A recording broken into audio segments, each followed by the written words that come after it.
Radio Transmundial presenta Los Grandes Temas.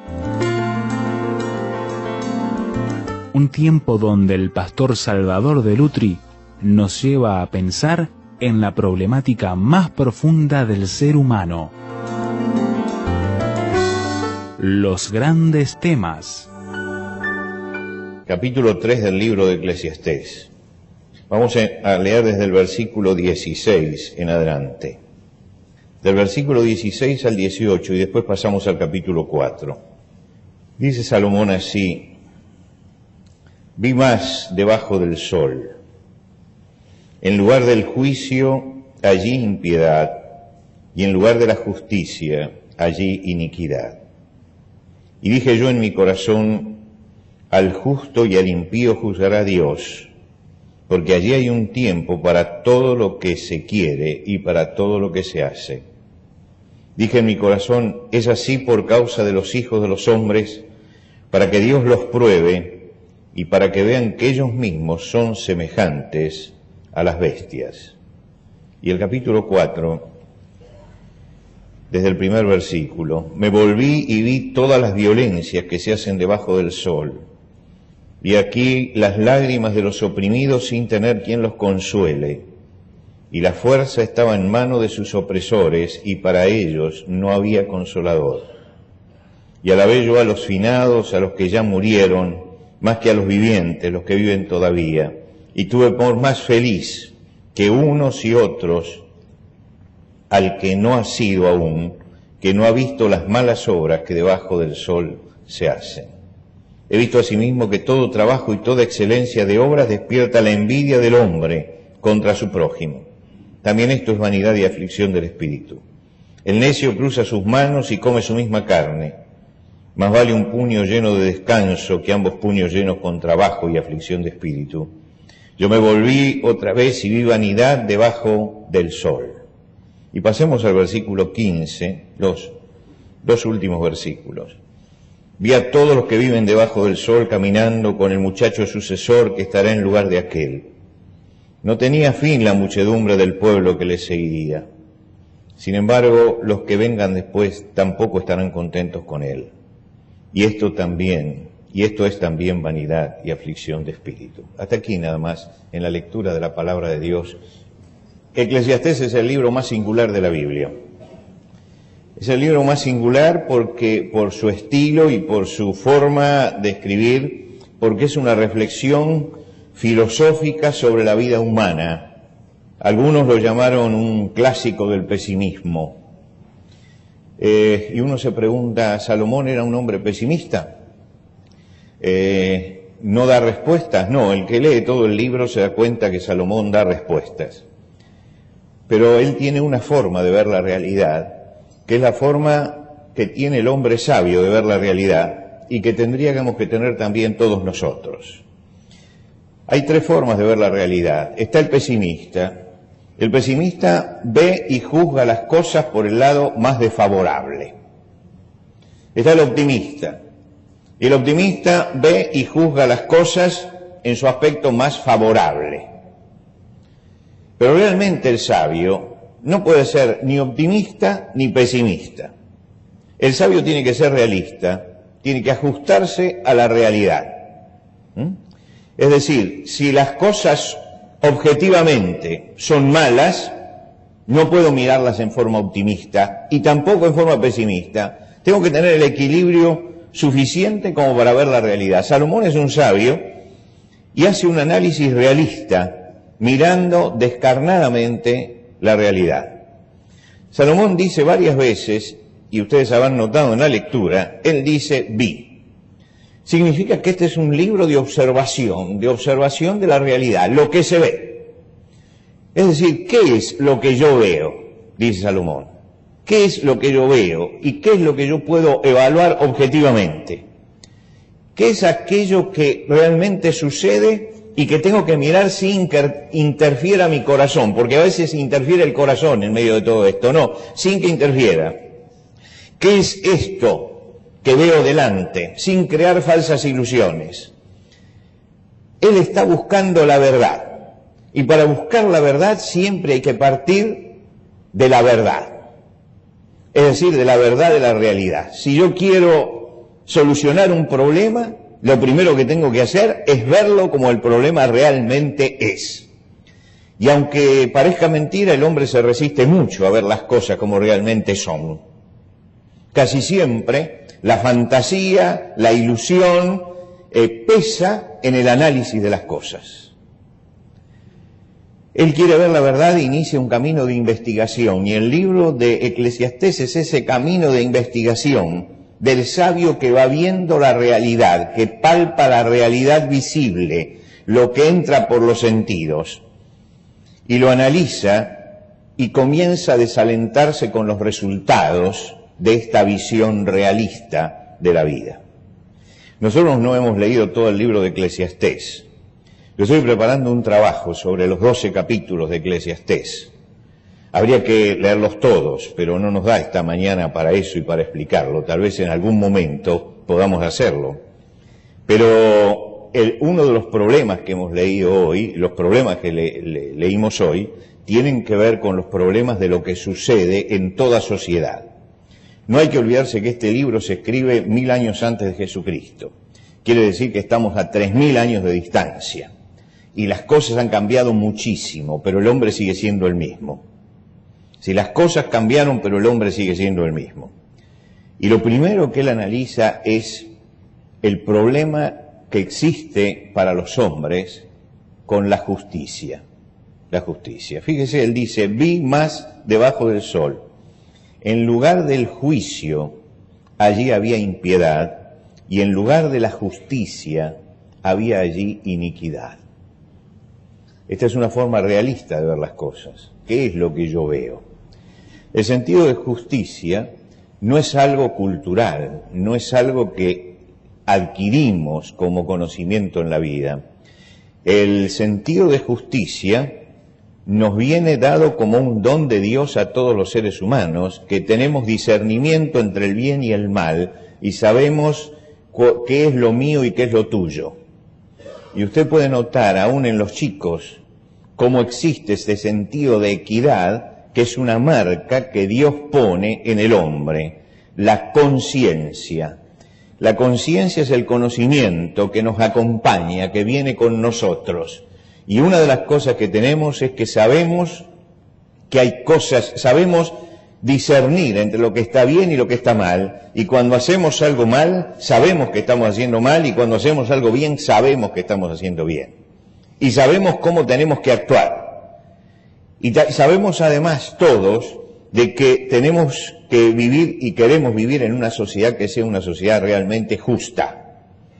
Y entonces las sociedades se organizan para que haya justicia. Estudiamos leyes, tenemos un poder legislativo. ¿Poder legislativo qué es? Es el poder que tiene que hacer las leyes, estudiar las leyes, dar las leyes. Es decir, que es el que tiene que hacer pertrechar a la sociedad de las leyes que le permitan vivir dentro de la justicia. Y entonces todo ese conjunto de leyes se discute, y las tiene que discutir el poder legislativo de cada país, y después se sancionan, y después tenemos un poder judicial con jueces, con tribunales, tenemos cárceles, tenemos fuerzas de seguridad, tenemos una universidad de derecho, una facultad de derecho. Es decir, tenemos todo esto que tiene que ver con la justicia. ¿Para qué montamos todas esas cosas? ¿Por qué tenemos un poder legislativo? ¿Por qué tenemos un palacio de justicia? ¿Por qué tenemos jueces? ¿Por qué tenemos abogados? ¿Por qué tenemos fuerzas de seguridad? ¿Por qué tenemos cárceles? ¿Por qué? Porque necesitamos vivir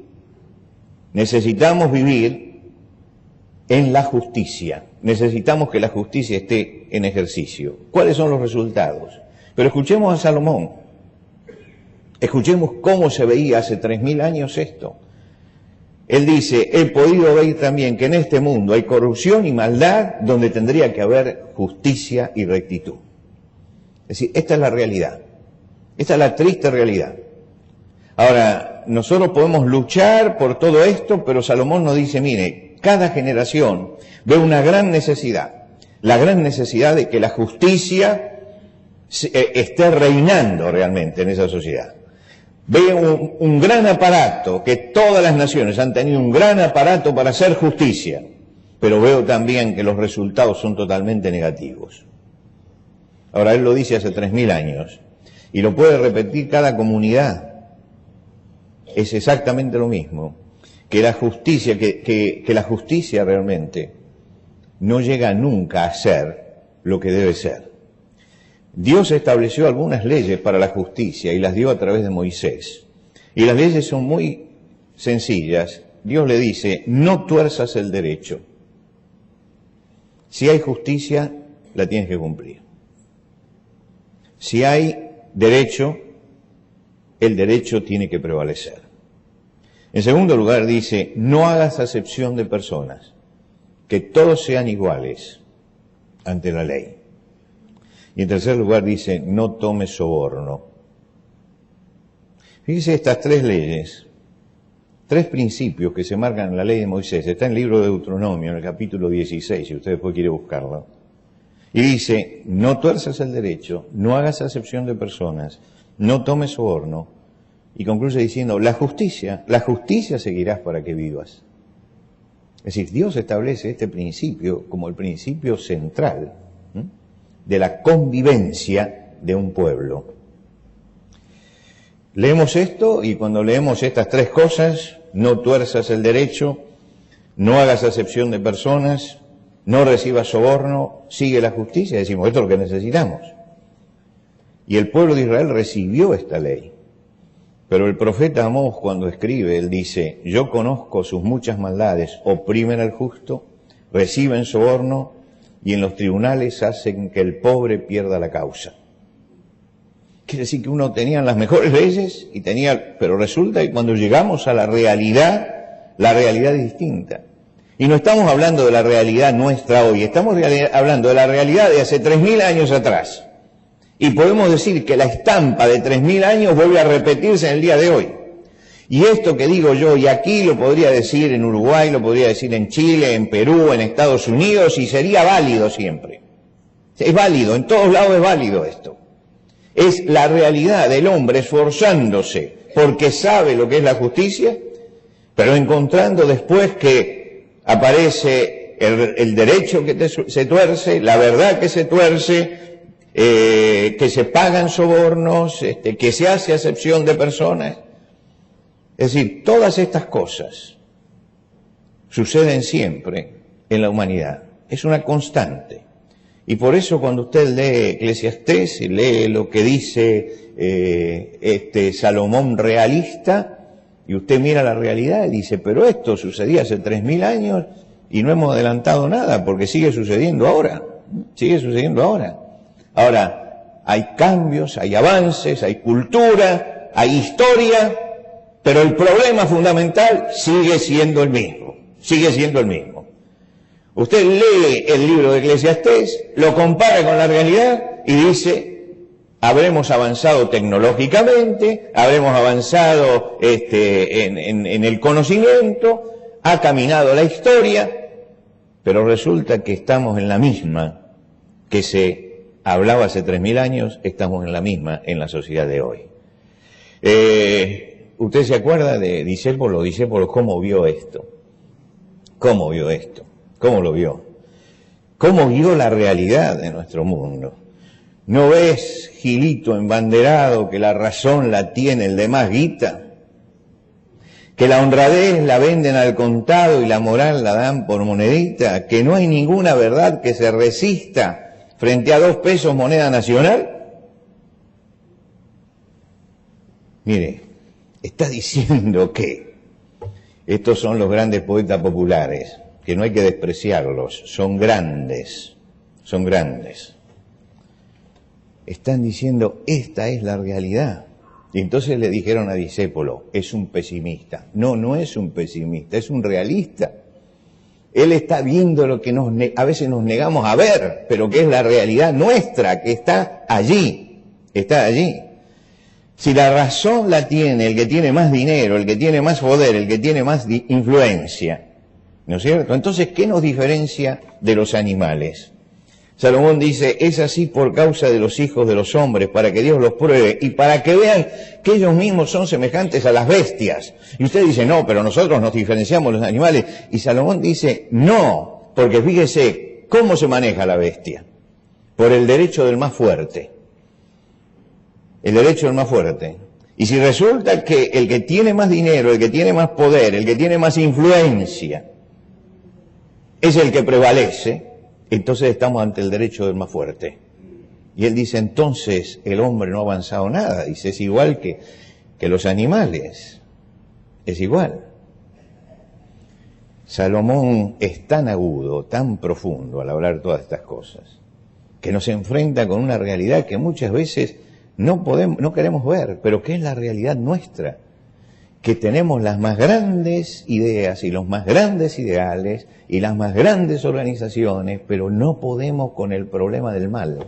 No podemos con el problema del mal. No podemos.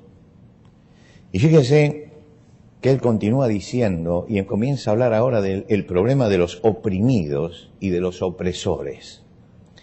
Me volví y vi todas las violencias que se hacen debajo del sol. Y aquí que las lágrimas de los oprimidos, sin tener quien los consuele, y la fuerza estaba en manos de los opresores, y para ellos no había consolación. El 26 de agosto del año 1789, en medio de la Revolución Francesa, se declararon los derechos del hombre y del ciudadano, y en esos derechos decían que los hombres nacen y permanecen libres e iguales en derecho. Allí los hombres nacen libres y permanecen libres e iguales en derecho. Quiere decir que estaban diciendo, acá nadie tiene sangre azul. ¿Se acuerdan que los antiguos reyes hablaban de la sangre azul? Tiene sangre azul. No, acá todos tienen una misma sangre. Entonces todos somos iguales, todos somos iguales.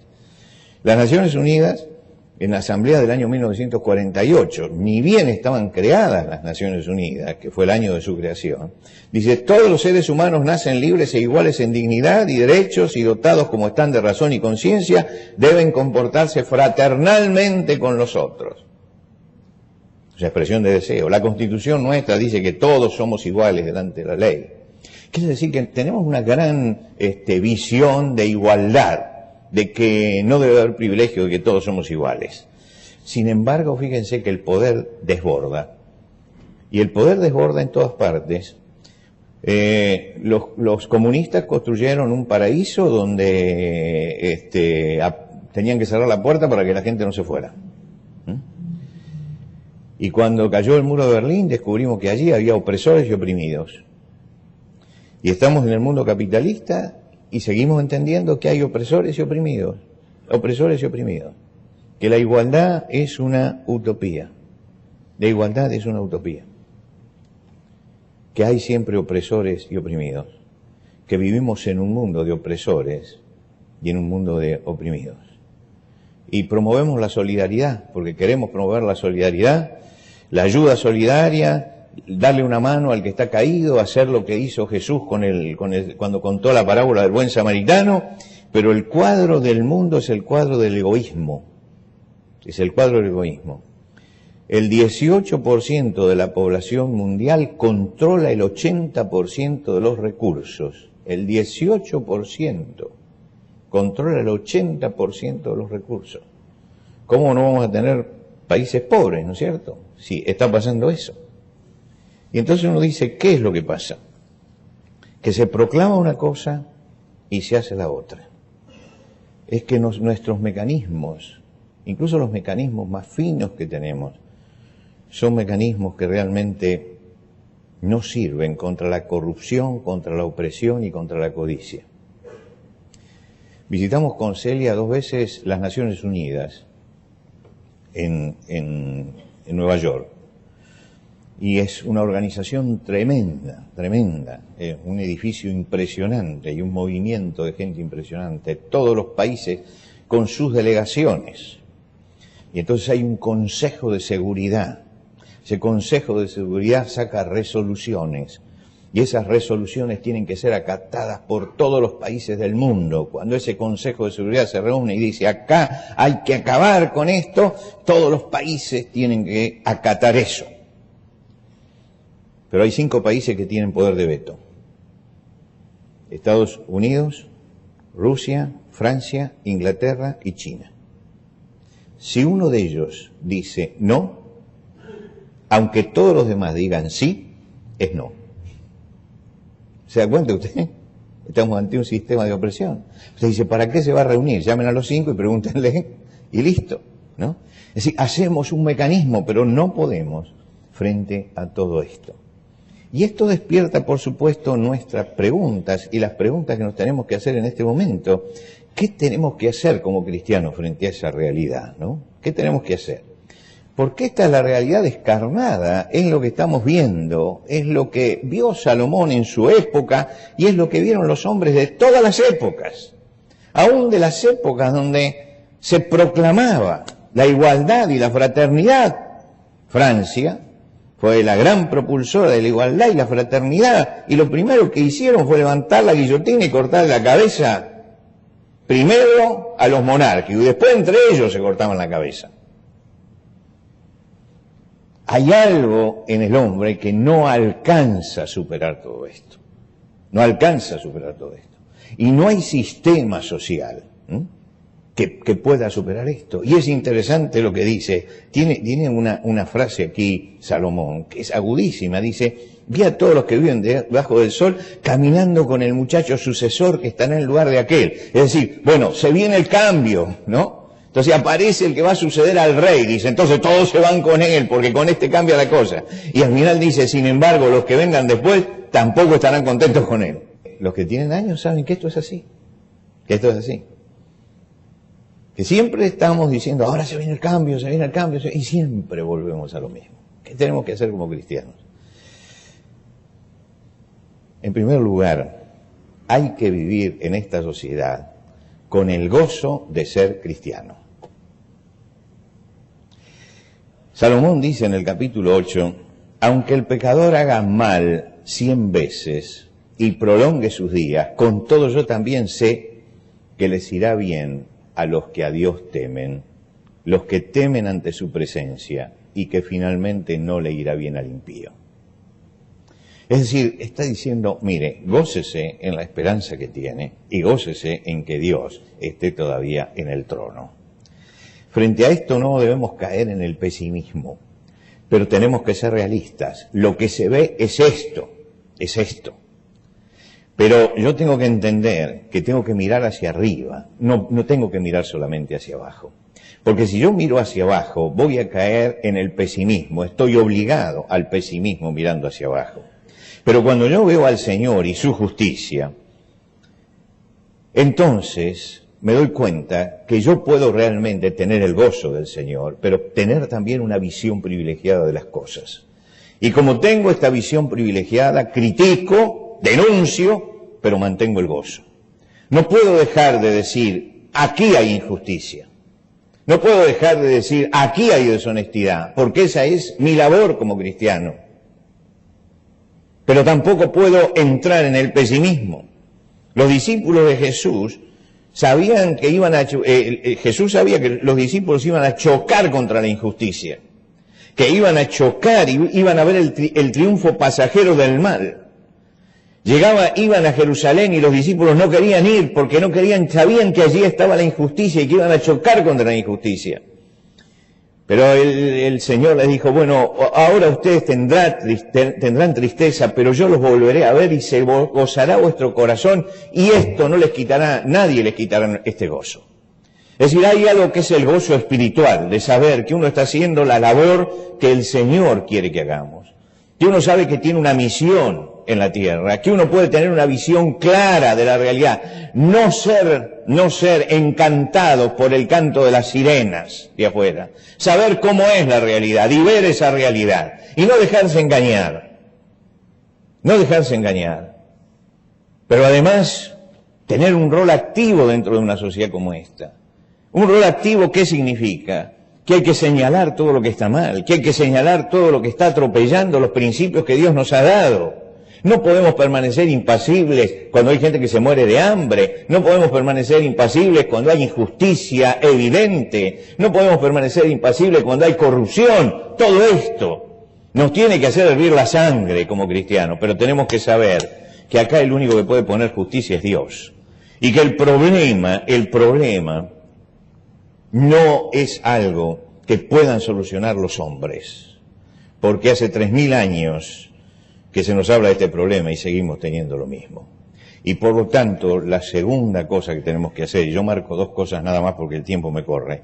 En primer lugar, no podemos perder el gozo en medio de la denuncia y del trabajo. El gozo de sentir que el Señor está con nosotros.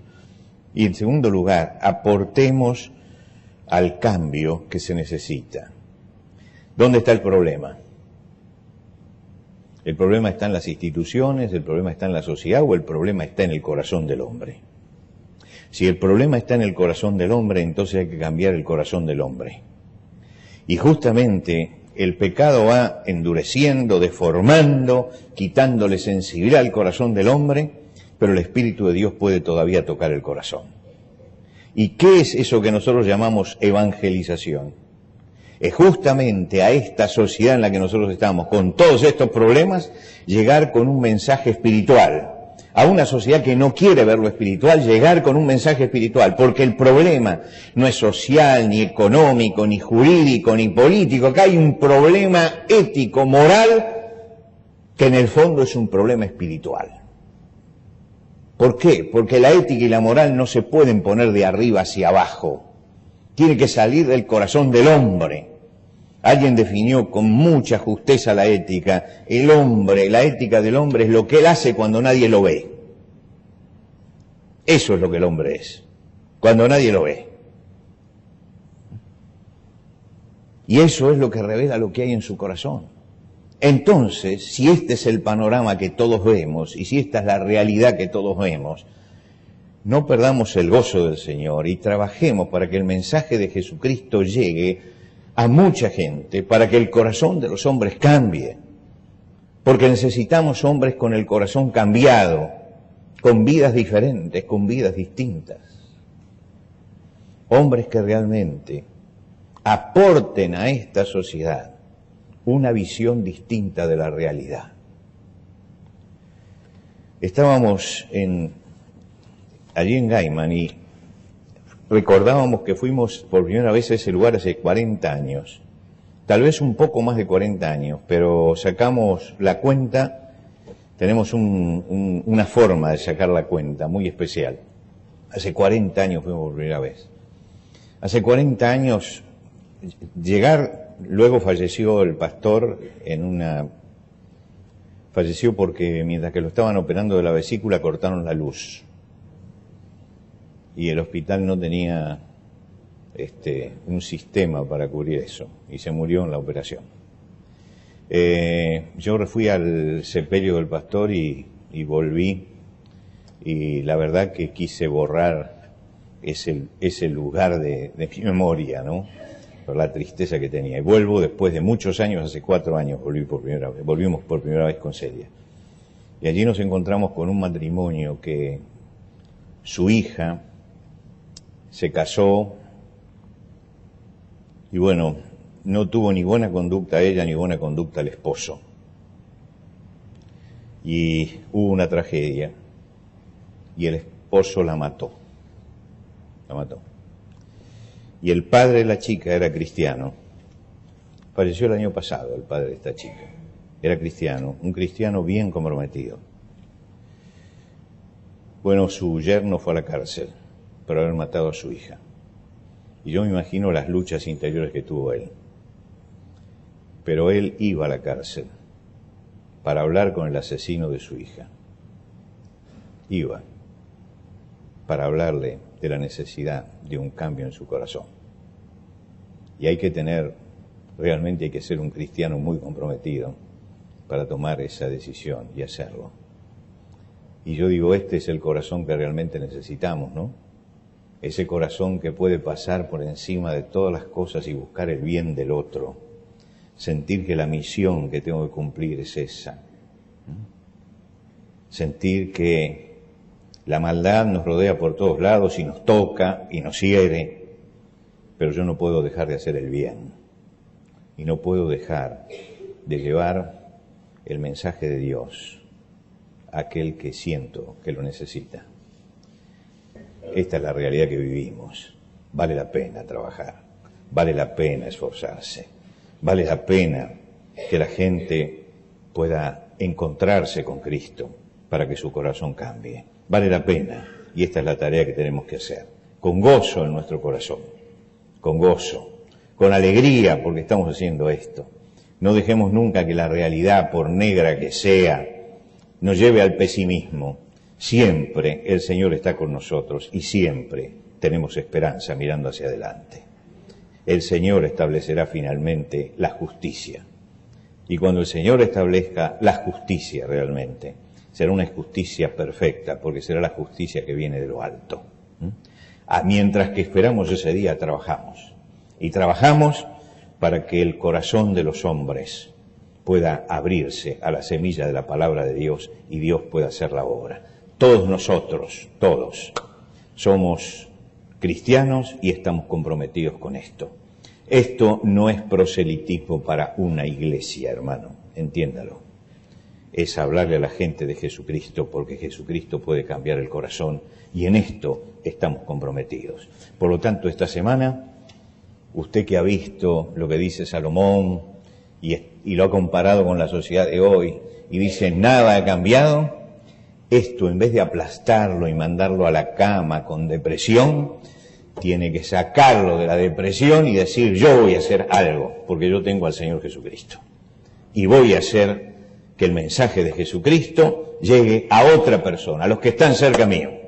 Y tenemos esta oportunidad, y no es esta semana solamente, tenemos esta oportunidad siempre en la vida, de acercarnos con el mensaje de paz a aquel que lo está necesitando. Esta es la tarea del cristiano en esta sociedad.